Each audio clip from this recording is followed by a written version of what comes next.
रात अल रजीक पर कफन की तरह लिपटी हुई थी। आसमान में चांद का एक टुकड़ा खाली गांव में लंबी टेढ़ी मेढ़ी परछाइयां बना रहा था। हवा टूटी फूटी इमारतों से गुजरते हुए बंशी की तरह गरज रही थी। यह भूली हुई कहानियों, खुशी और गम, जीवन और मृत्यु की कहानियों की फुसफुसाहटें लेकर आई थी। लेकिन इन सब से ऊपर खंडहरों में एक सिहरन पैदा करने वाला शब्द गूंज रहा था, श्रापित। अल रजीक कभी व्यापार और हंसी का एक हलचल भरा केंद्र था, अब केवल सन्नाटा रह गया था। गांव वाले चले गए थे, बिना किसी निशान के गायब हो गए थे।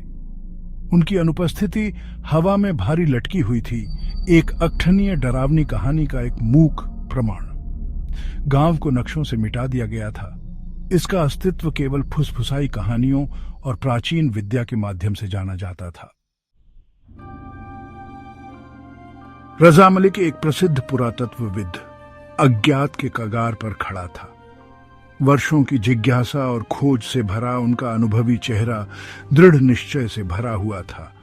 उन्होंने अपना जीवन तथ्य को कल्पना से अलग करने, समय की परतों के नीचे दबी सच्चाई को उजागर करने के लिए समर्पित कर दिया था।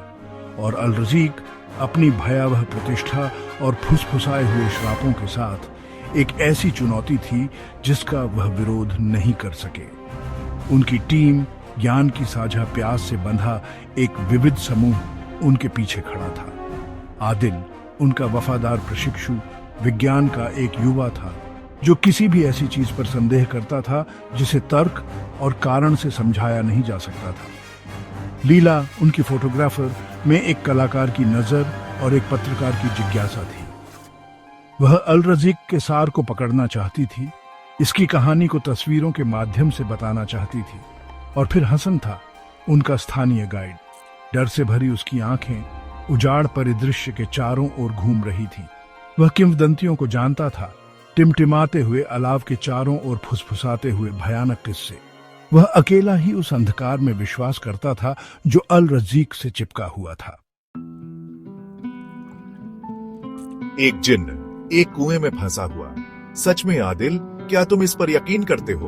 उसने उनके सामने फैली प्राचीन पांडुलिपि की ओर उपेक्षा से इशारा किया। ये वह दस्तावेज था जो गुप्त प्रतीकों और फीकी स्याही से भरा था, जिसने उन्हें अल रजीक तक पहुंचाया था। हमेशा एक तार्किक व्याख्या होती है प्रोफेसर। सामूहिक उन्माद शायद, या एक प्राकृतिक आपदा जिसे स्थानीय लोग समझा नहीं सके। हमें सबूत मिलेंगे, मुझे यकीन है। हालांकि रजा इतना निश्चित नहीं था।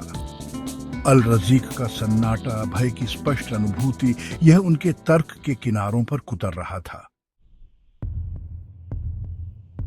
यात्रा कठिन रही थी। लगातार धूप और काटने वाले रेतीले तूफानों ने उनके संकल्प की परीक्षा ली थी। उनकी जीप पस्त लेकिन लचीली आखिरकार गांव के बाहरी इलाके में रुक गई। सन्नाटा पहली चीज थी जिसने उन्हें चौंका दिया। कोई चिड़िया नहीं गा रही, कोई कीड़े नहीं चहचहा रहे, बस हवा की मातमिया। जैसे ही उन्होंने धूल भरी जमीन पर कदम रखा, लीला की रीढ़ की हड्डी में एक कंपी दौड़ गई। हवा भारी लटकी हुई थी, एक अनदेखी उपस्थिति से भरी हुई थी। उसने अपना कैमरा उठाया, उसकी उंगली शटर बटन पर मंडरा रही थी। हर वृत्ति ने उसे इसे दस्तावेज करने के लिए, इस भूले हुए स्थान की बेचैन करने वाली सुंदरता को पकड़ने के लिए कहा।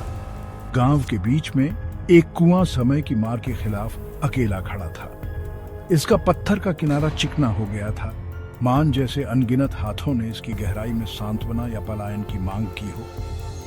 यह एक प्रकाश स्तंभ था जो उनका ध्यान आकर्षित कर रहा था, उन्हें करीब बुला रहा था। यह यहाँ है, जिन्न की जेल। तो चलो शुरू करते हैं।